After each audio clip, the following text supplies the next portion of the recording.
Hey, Kaijaulan ni. Nahak na ingon da sing na duna. Nayada, jak maru ama pawata dana. Leiriba adu. Nang, karisukan na magpuyo. Nasa na tanta, waraga tokani. Karisukan na.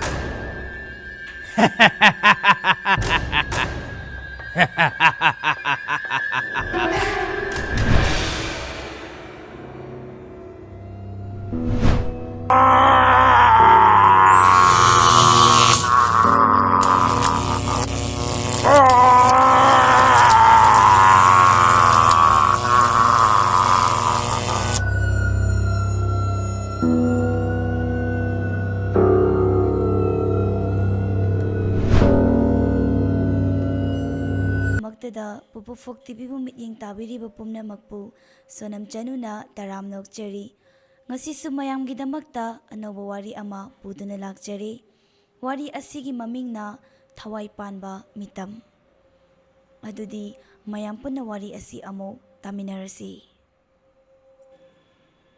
matam amagi wari ni lamdam amada ugi mitam sanapot saba nupa ama leiramboire Nong maginumit amada mitam sanapot saba nupa aduna lanmigi fizol setpa mitam sanapot kun mga yamna ningthizana sarami. Mahangna sariba sanapot adu yengbada asuki matik phajai. Sanapot lanmi kun mga asigi manungda sanapot amadi makhong nama khakpalami. Makhong nama amadi nupa asina kaubadagi palamdre. Makhong nama yaudraba sanapot aduna magisu makhong nama panbirabadi kayada nungaygani haina khanjarami. Asumna ugi sanapot saba nupa aduna mahakna sariba lanmi mitam sanapot kun mga adubu puraga kaithilda yolammi. Talak aduda lamdam adugi ningthawne maharani ne amadi ningthawgi machanupa amaga kaithel aduda manay masin singa loinaraduna laklammi. Makoyna sum kaithel adubu koyna chalakpada sanapot yoliba nupa aduga hek thengnarami. Sanapot yonba nupa aduna yoliba una saba mitamgi lanmi sanapot adubu ubada ningthawgi machanupa aduna yamna pamlammi. Madudagi mama maharanida sanapot sing adu laikhrasi haina hairaklammi. Machanupana sanapot sing du pami haibagi matung inna laiba changlaklammi. Una saba mitam sanapot kun mga adu machanupa angang aduna yamna pamna amamamta oina yenglaklammi. Madudagi una saba sanapot makhong nama yaudravadu ningthawgi machanupaduna hek urure. Makhong nama yaudaba mitam aduda yengduna ningthawgi machanupana sumna hairaklammi. Masigi lanmi asidi makhong nama yauramdre. Aduna mahakti mapangal yamna sonba lanmi ama soidana oirani. Ay mabu yumda puba pamdi mafam masida mahak adumak laihawrasanu. Mama maharani na machanupada yengduna sumna khumlaklammi. Ibungo, nang nakhalliba wakhalado aranba wakhalni. Makhong nama yaudraba mitam masina atay lanmi singdagi mathawna irei leiba helibani. Yengo, lanmi kunmari asidi makhong animak yawi. Aduna lepada chatpada karisu waningai oidi. Aduga makhong nama yaudraba mahakna lanmi mayam asiga manana makhong nama khaktana lepa ngamlibasini. Aduna mahak thawna yamna phaba lanmi ni hairaklammi. Mama maharanigi wadu tabada makhong nama yaudraba una saba mitam sanapot adusu masa matomta wakhalda nungaibadi phaujai. Mahaksi thawna pai haibasi ningthawgi machanupasida nongmadi soidana utkani haina mitam sanapot aduna su khanjarammi. Mama maharani aduna thawna pai haijarabasu ningthawgi machanupa adunadi makhong nama yaudraba sanapot adubu leiba sungpam pamlamdi. Adubu mama maharani na sanapot kun mga pulap machanupagi damakta leibiraklammi. ꯑꯁꯨꯝꯅ ꯅꯤꯡꯊꯧ ꯀꯣꯅꯨꯡꯗ ꯁꯥꯟꯅꯄꯣꯠ 25 ꯑꯗꯨꯕꯨ ꯄꯨꯗꯨꯅ ꯍꯟꯈꯤꯔꯝꯃꯤ꯫ ꯃꯗꯨꯗꯒꯤ ꯅꯤꯡꯊꯧꯒꯤ ꯃꯆꯥꯅꯨꯄꯥ ꯑꯗꯨꯅ ꯃꯈꯣꯡ ꯅꯥꯝꯃ ꯌꯥꯎꯗ꯭ꯔꯕ ꯁꯥꯟꯅꯄꯣꯠ ꯑꯗꯨꯕꯨꯅ ꯇꯣꯉꯥꯟꯅ ꯊꯝꯕꯤꯔꯝꯃꯤ, ꯑꯗꯨꯒ ꯑꯇꯣꯞꯄ ꯁꯥꯟꯅꯄꯣꯠ 24 ꯑꯗꯨꯕꯨꯅ ꯄꯨꯟꯅ ꯊꯝꯃꯤ꯫ ꯃꯤꯇꯝ ꯁꯥꯟꯅꯄꯣꯠ ꯑꯗꯨꯗꯤ ꯃꯍꯥꯛ ꯃꯇꯣꯝꯇ ꯇꯣꯉꯥꯟꯅ ꯇꯥꯔꯦ ꯈꯜꯂꯨꯕꯗ ꯃꯊ꯭ꯋꯥꯏ ꯌꯥꯝꯅ ꯅꯨꯡꯉꯥꯏꯖꯔꯝꯗꯦ꯫ ꯑꯗꯨꯕꯨ ꯀꯣꯅꯨꯡ ꯑꯗꯨꯗ ꯃꯁꯛ ꯃꯇꯧ ꯌꯥꯝꯅ ꯐꯖꯕꯤ ꯂꯥꯏ ꯐꯗꯕꯤ ꯑꯃꯗꯤ ꯅꯤꯡꯊꯧꯒꯤ ꯃꯆꯥꯅꯨꯄꯥ ꯑꯗꯨꯅ ꯌꯥꯝꯅ ꯂꯨꯅ ꯇꯧꯖꯔꯝꯃꯤ꯫ ꯅꯣꯡꯃꯒꯤ ꯅꯨꯃꯤꯠ ꯑꯃꯗ ꯃꯈꯣꯡ ꯅꯥꯝꯃ ꯌꯥꯎꯗꯕ ꯃꯤꯇꯝ ꯁꯥꯟꯅꯄꯣꯠ ꯑꯗꯨꯅ ꯊꯝꯂꯤꯕꯗꯨꯒꯤ ꯍꯦꯛ ꯃꯅꯥꯛꯇ ꯂꯥꯏ ꯐꯗꯕꯤ ꯑꯗꯨꯁꯨ ꯊꯝꯂꯝꯃꯤ꯫ ꯃꯈꯣꯡ ꯅꯥꯝꯃ ꯌꯥꯎꯗ꯭ꯔꯕ ꯃꯤꯇꯝ ꯁꯥꯟꯅꯄꯣꯠ ꯑꯗꯨꯅ ꯂꯥꯏ ꯐꯗꯕꯤ ꯑꯗꯨꯕꯨ ꯍꯦꯛ ꯎꯕꯗ ꯄꯥꯝꯈꯤꯔꯝꯃꯤ, ꯌꯥꯝꯅ ꯅꯨꯡꯁꯤꯕ ꯐꯥꯎꯈꯤꯔꯝꯃꯤ꯫ ꯑꯁꯨꯝꯅ ꯑꯍꯤꯡꯒꯤ ꯃꯇꯝ ꯌꯧꯁꯤꯜꯂꯛꯄꯗꯒꯤ ꯃꯤꯇꯝ ꯁꯥꯟꯅꯄꯣꯠ ꯃꯌꯥꯝꯗꯨ ꯆꯦꯟ ꯆꯣꯡꯗꯨꯅ ꯃꯥꯒꯤ ꯊꯣꯛꯄ ꯁꯥꯟꯅꯔꯝꯃꯤ꯫ ꯑꯗꯨꯕꯨ ꯃꯈꯣꯡ ꯅꯥꯝꯃ ꯌꯥꯎꯗꯕ ꯁꯥꯟꯅꯄꯣꯠ ꯑꯗꯨꯗꯤ ꯃꯌꯥꯝꯅ ꯁꯥꯟꯅꯔꯤꯕꯗꯨ ꯌꯥꯎꯔꯝꯗꯦ꯫ ꯂꯥꯏ ꯐꯗꯕꯤ ꯅꯨꯄꯤ ꯑꯗꯨꯁꯨ ꯃꯌꯥꯝꯒꯤ ꯃꯔꯛꯇ ꯁꯥꯟꯅꯕ ꯑꯗꯨ ꯌꯥꯎꯔꯝꯗꯦ꯫ ꯑꯇꯣꯞꯄ ꯃꯤꯇꯝ ꯁꯥꯟꯅꯄꯣꯠꯁꯤꯡꯗꯨꯅ ꯂꯥꯛꯑꯣ, ꯅꯈꯣꯏ ꯑꯅꯤꯁꯨ ꯀꯔꯤꯒꯤ ꯌꯥꯎꯗ꯭ꯔꯤꯕꯅꯣ ꯍꯥꯏꯔꯛꯂꯝꯃꯤ꯫ ꯑꯗꯨꯕꯨ ꯃꯈꯣꯡ ꯅꯥꯝꯃ ꯌꯥꯎꯗꯕ ꯃꯤꯇꯝ ꯑꯗꯨꯅ ꯑꯩꯗꯤ ꯈꯣꯡ ꯅꯥꯝꯃꯁꯨ ꯌꯥꯎꯗꯅ ꯃꯇꯧ ꯀꯔꯝꯅ ꯁꯥꯟꯅꯒꯗꯧꯔꯤꯕꯅꯣ ꯍꯥꯏꯅ ꯍꯥꯏꯔꯛꯂꯝꯃꯤ꯫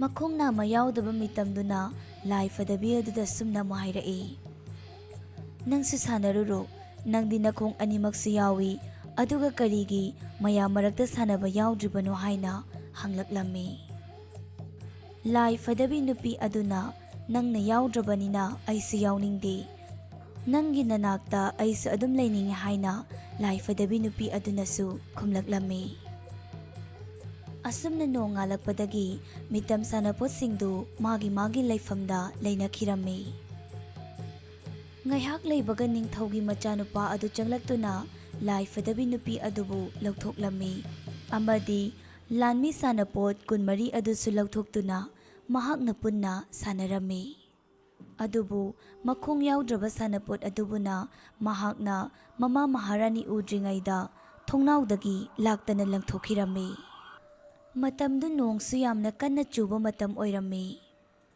ꯃꯤꯇꯝ ꯁꯥꯟꯅꯄꯣꯠ ꯑꯗꯨꯗꯤ ꯅꯣꯡꯅ ꯂꯣꯏꯅ ꯆꯣꯠꯂꯝꯃꯤ꯫ ꯃꯗꯨꯗꯒꯤ ꯅꯣꯡꯗꯨꯅ ꯀꯟꯁꯤꯜꯂꯛꯄꯗꯒꯤ ꯏꯁꯤꯡ ꯃꯔꯛ ꯑꯗꯨꯗ ꯃꯤꯇꯝ ꯁꯥꯟꯅꯄꯣꯠ ꯑꯗꯨ ꯇꯥꯎꯊꯈꯤꯗꯨꯅ ꯇꯨꯔꯦꯜ ꯑꯃꯗ ꯃꯤꯇꯝ ꯁꯥꯟꯅꯄꯣꯠ ꯑꯗꯨ ꯇꯥꯁꯤꯟꯈꯤꯔꯝꯃꯤ꯫ ꯇꯨꯔꯦꯜ ꯑꯗꯨꯒꯤ ꯏꯊꯛ ꯏꯔꯩ ꯃꯔꯛ ꯑꯗꯨꯗ ꯃꯤꯇꯝ ꯁꯥꯟꯅꯄꯣꯠ ꯑꯗꯨꯗꯤ ꯌꯥꯝꯅ ꯋꯥꯖꯔꯝꯃꯤ꯫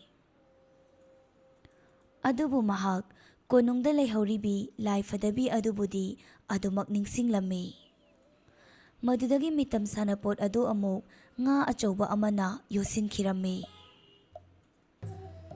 ꯃꯤꯇꯝ ꯁꯥꯟꯅꯄꯣꯠ ꯑꯗꯨ ꯉꯥ ꯃꯕꯨꯛ ꯃꯅꯨꯡꯗ ꯂꯩꯔꯕꯁꯨ ꯀꯣꯅꯨꯡꯗ ꯂꯩꯍꯧꯔꯤꯕꯤ ꯂꯥꯏ ꯐꯗꯕꯤ ꯑꯗꯨꯕꯨꯗꯤ ꯑꯗꯨꯃꯛ ꯅꯤꯡꯁꯤꯡꯗꯨꯅ ꯂꯩꯔꯝꯃꯤ꯫ ꯂꯥꯏ ꯐꯗꯕꯤ ꯑꯗꯨꯕꯨ ꯃꯍꯥꯛꯅ ꯌꯥꯝꯅ ꯅꯨꯡꯁꯤꯔꯝꯃꯤ꯫ ꯁꯣꯝꯗ ꯂꯥꯏ ꯐꯗꯕꯤ ꯑꯗꯨꯁꯨ ꯃꯊ꯭ꯋꯥꯏ ꯌꯥꯝꯅ ꯅꯨꯡꯉꯥꯏꯖꯔꯝꯗꯦ꯫ ꯅꯣꯡꯃꯗꯤ ꯅꯤꯡꯊꯧꯒꯤ ꯃꯆꯥꯅꯨꯄꯥ ꯑꯗꯨꯅ ꯂꯥꯏ ꯐꯗꯕꯤ ꯑꯗꯨꯕꯨ ꯄꯨꯔꯒ ꯃꯃꯥ ꯃꯍꯥꯔꯥꯅꯤꯒꯤ ꯃꯅꯥꯛꯇ ꯆꯪꯂꯛꯂꯝꯃꯤ, ꯑꯗꯨꯒ ꯁꯨꯝꯅ ꯍꯪꯂꯛꯏ, ꯏꯃꯥ, ꯑꯩꯒꯤ ꯂꯥꯏ ꯐꯗꯕꯤ ꯑꯁꯤ ꯍꯟꯗꯛꯇꯤ ꯃꯍꯥꯛꯀꯤ ꯃꯁꯛꯁꯤ ꯀꯔꯤꯅꯣꯃ ꯇꯧꯔꯦ, ꯃꯁꯤꯕꯨ ꯀꯔꯤꯒꯤꯅꯣ ꯍꯥꯏꯅ ꯍꯪꯂꯛꯂꯝꯃꯤ꯫ ꯃꯃꯥ ꯃꯍꯥꯔꯥꯅꯤꯅ ꯑꯁꯨꯝꯅ ꯈꯨꯝꯂꯛꯏ, ꯏꯕꯨꯡꯉꯣ, ꯅꯪ ꯅꯨꯡꯇꯤ ꯅꯨꯃꯤꯠ ꯈꯨꯗꯤꯡꯒꯤ ꯁꯥꯟꯅꯔꯤꯕ ꯁꯥꯟꯅꯄꯣꯠꯁꯤꯡ ꯑꯃꯗꯤ ꯂꯥꯏ ꯐꯗꯕꯤ ꯑꯗꯨꯒꯤꯁꯨ ꯃꯈꯣꯏꯒꯤ ꯑꯣꯏꯕ ꯁꯪꯁꯥꯔ ꯑꯃꯃꯝ ꯂꯣꯏꯅ ꯂꯩꯔꯤꯕ ꯉꯥꯛꯇꯅꯤ꯫ ꯃꯥꯒꯤꯁꯨ ꯍꯟꯗꯛ ꯃꯔꯛ ꯊꯋꯥꯏ ꯅꯨꯡꯉꯥꯏꯇꯕ ꯃꯔꯝ ꯈꯔ ꯂꯩꯔꯝꯒꯅꯤ, ꯑꯗꯨꯅ ꯅꯪꯅ ꯁꯥꯟꯅꯔꯤꯕ ꯁꯥꯟꯅꯄꯣꯠꯁꯤꯡ ꯑꯁꯤ ꯂꯨꯅ ꯅꯨꯡꯉꯥꯏꯅ ꯊꯝꯕꯤꯌꯨ ꯍꯥꯏꯔꯛꯂꯝꯃꯤ꯫ ꯁꯣꯝꯗꯅ ꯁꯥꯟꯅꯄꯣꯠ ꯑꯗꯨꯕꯨ ꯌꯣꯠꯈ꯭ꯔꯤꯕ ꯉꯥ ꯑꯗꯨ ꯉꯥ ꯐꯥꯕ ꯅꯨꯄꯥ ꯑꯃꯅ ꯐꯥꯔꯝꯃꯤ, ꯑꯗꯨꯒ ꯀꯩꯊꯦꯜꯗ ꯌꯣꯟꯊꯣꯛꯂꯝꯃꯤ꯫ ꯉꯥ ꯐꯥꯕ ꯅꯨꯄꯥ ꯑꯗꯨꯅ ꯌꯣꯜꯂꯤꯕ ꯉꯥ ꯑꯗꯨꯕꯨ ꯀꯣꯅꯨꯡꯒꯤ ꯅꯤꯡꯊꯧꯒꯤ ꯃꯅꯥꯏ ꯅꯨꯄꯥ ꯑꯃꯅ ꯑꯃꯨꯛ ꯂꯩꯈꯤꯔꯝꯃꯤ꯫ ꯅꯨꯄꯥ ꯑꯗꯨꯅ ꯀꯣꯅꯨꯡꯗ ꯉꯥ ꯑꯗꯨꯕꯨ ꯄꯨꯔꯒ ꯁꯦꯝꯕ ꯃꯇꯝꯗꯗꯤ ꯉꯥꯒꯤ ꯃꯅꯨꯡꯗ ꯐꯖꯔꯕ ꯇꯁꯦꯡꯅ ꯂꯥꯟꯃꯤ ꯃꯥꯜꯂꯕ ꯎꯒꯤ ꯁꯥꯟꯅꯄꯣꯠ ꯑꯗꯨ ꯌꯥꯎꯗꯨꯅ ꯂꯩꯔꯝꯕꯗꯨ ꯎꯔꯝꯃꯤ꯫ ꯃꯗꯨꯗꯒꯤ ꯃꯅꯥꯏ ꯑꯗꯨꯅ ꯉꯛꯂꯗꯨꯅ ꯀꯔꯤꯅꯣ ꯉꯥ ꯑꯁꯤꯒꯤ ꯃꯅꯨꯡꯗ ꯃꯇꯧ ꯀꯔꯝꯅ ꯃꯤꯇꯝ ꯁꯥꯟꯅꯄꯣꯠ ꯑꯁꯤ ꯌꯥꯎꯔꯝꯂꯤꯕꯅꯣ ꯈꯜꯂꯗꯨꯅ nupa aduna ningthau amadi maharani da yenghanba laklammi. Maharani aduna sanapot adubu ubada mahaki machanupana yamna pamna leirakhiba lanmi sanapot aduni haiba khanglammi. Madudagi sanapot adubu fajana chamthokpiraga machanupagi sanapot thamliba mafam aduda amok mama maharani na thambirammi. Asumna hanagi matawgumna amok mitam sanapot aduna lai fadabi adugi manakta leirabada lai fadabi nupi adudi yamna haraujarami. Makhongna ma yaudraba mitam sanapot adusu hanagum lai fadabi aduga laiminarabada mahaksu yamna nungaijarami. Asumna mathangi numitni ningthaugi machanupa aduna magi lai fadabi adubu lauthokpa lakpada mana langthokhiba makhongna ma yaudraba una saba mitam sanapot adu amuk leirambadu ubada yamna ngakre. Madudagi angang adu yamna sauna sanapot aduda yenglammi. Karino aina ngarang langthokraba mapangal su yaudraba makhongna ma yaudaba soinairaba sanapot asi matau karamna amuk mafam asida leiramlibano. Khangani nang handakti aina nangi nasaksi sumu udanaba lapna langthokrage. Asumna ningthaugi machanupa aduna makhongna ma yaudraba mitam sanapot adubu thongnaw adudagi yamna thapna langthokhirammi. Mahangna adumna hek mitam sanapot adubu langthokhibadagi lai fadabi adusu masa matomta thongnaw adudagi takhirammi. Lai fadabi aduna takhribadu ubada angang aduna yamna pakhatna lauraklammi. Aduga mahak makhada chentharaklammi. Machana laukhibadu taraduna mama maharani adusu machagi manakta changlaklammi. Aduga kaidori haina hanglaklammi. Magi lai fadabidu masa matomta thongnawdagi takhre haina mama maharani da tamlammi. Madudagi mama maharani na matau karamna lai fadabi adu takhribano nahagda langthokhiba nattabra haina hanglaklammi. Madudagi angang aduna aina langthokhibadi makhongna ma yaudraba soinairaba mitam sanapot adubuni. Aduga aigi lai fadabi adudi masa matomda thongnaw adudagi takhibani haina mama maharani da tamlammi. Madudagi mama maharani na machawa themjinbirai. Imagi bungo aina nangonda nahana haikrabaduni. Mitam makhoigisu magi apamba loina leibani.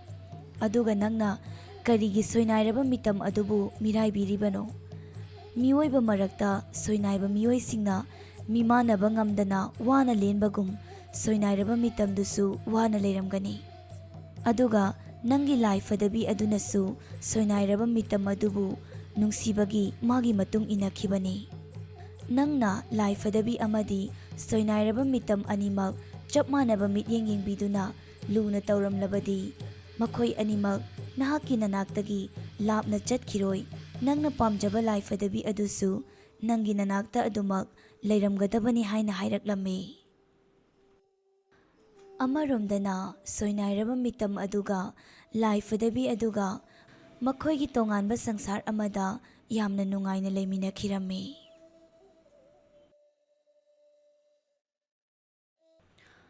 Matang asida ngasigi wari asi loisinjari. Wari asi bahobudagi loiba phawba tabirakliba amadi yengbirakliba pumnamakpu hainingai leitana thagatpa phongdokjari.